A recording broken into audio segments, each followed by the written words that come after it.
సినిమాని అమ్మాయి కలా నేను వచ్చిన శ్రవాడు వచ్చేస్తున్నా మీరు వెళ్ళి మర్యాద చెప్పండి మనం విడిచిపెట్టి చెప్పండి వెళ్ళనే వెళ్తాడు తిరగపోతే రాళ్ళు రప్పలతోని కుమ్మరాలతోటి గుంపెలో అంటేసింది ఆనాడు 10 చెల్లెళ్ళు ఆ సీరియల్ వద్దకెళ్ళి మంచోడు కాదు మా రాణిగారు చూస్తే మా మనవుడి పెట్టి అప్పుడు శ్రీనివాసులు అన్నాడు ఏ శ్రీరానా మీ రాణిగారు సంగతి తెలుసు నీ రాణిగారు సంగతి తెలుసు అన్ని తెలుసుండి అప్పుడు శ్రీనివాసులు 10 చెల్లెళ్ళు అక్కా నా మీద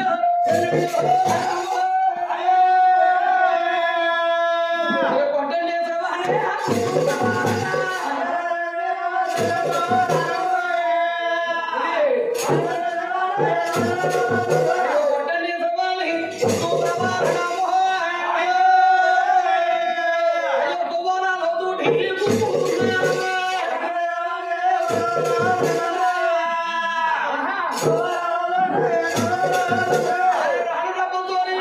సినిమాలు కొట్టేస్తున్నారు మహానవుడికి దాని మీద మార్చుకెళ్ళైపోయింది మిగతా దెబ్బలొచ్చి ఈ మహానుడు తగినట్లే ఈ మహానుడు దెబ్బలు తప్పించుకున్నాడు ఓ మడపేరు గాయించాడు ఓ కమ్ము చేతితో పట్టుకున్నాడు ఆ ఏడును తవ్వుకుంటా ఆ ఏడుకు పైకి అమర్చి ఏడు మాయమైపోయింది పోయిందా గోడవతులు సరికాంతులు ఆ శ్రీనివాసుడు ఓ పద్మావతికెళ్ళి అంటా ఉన్నాడు ఏ సరదానా ఇలా కొట్టించు ఇంకే న్యాయం ఉందా ఇంకే ధర్మం ఉందా ఈ అమ్మాయి పద్మావతి శ్రీనివాసుడికి అంటా ఉందా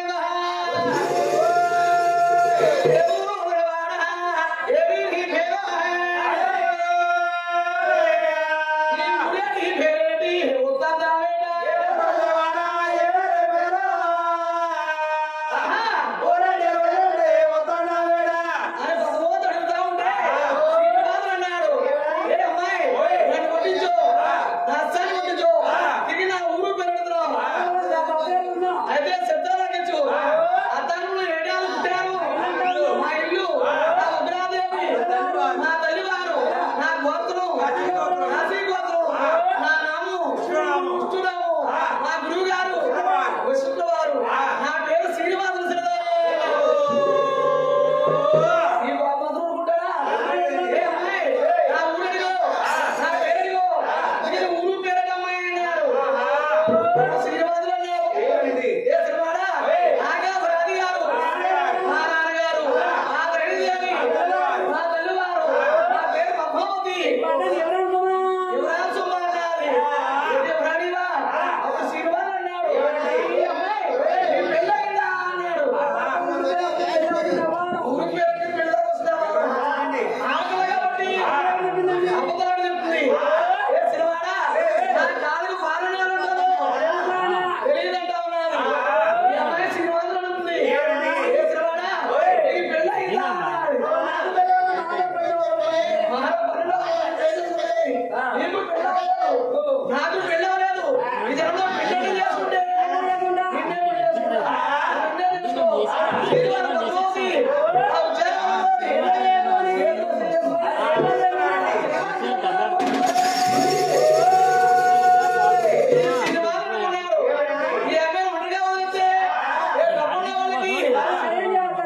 రాజకుమారి పెళ్లి చేస్తారు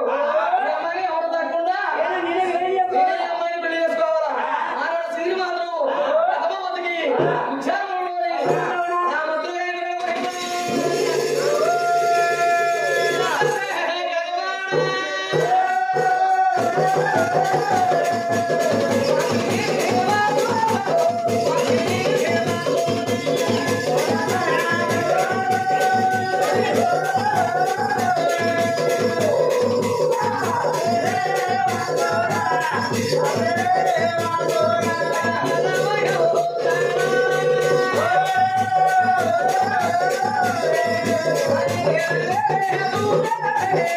Hey,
సిద్ధగా ఉన్నావు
ఐదుగురు పెళ్లి అయిపోతే బాధేటో బాబు ఐదుగురు పనులు పెళ్లి అయిపోతే పిల్లలు వచ్చాక వాళ్ళు ఒకరు పోతాయి పెళ్లి దగ్గర చదువుకుంటాం పెళ్లి అవుతుంది పెళ్ళవుతుందని డ్యూటీ సమస్య అని చెప్పి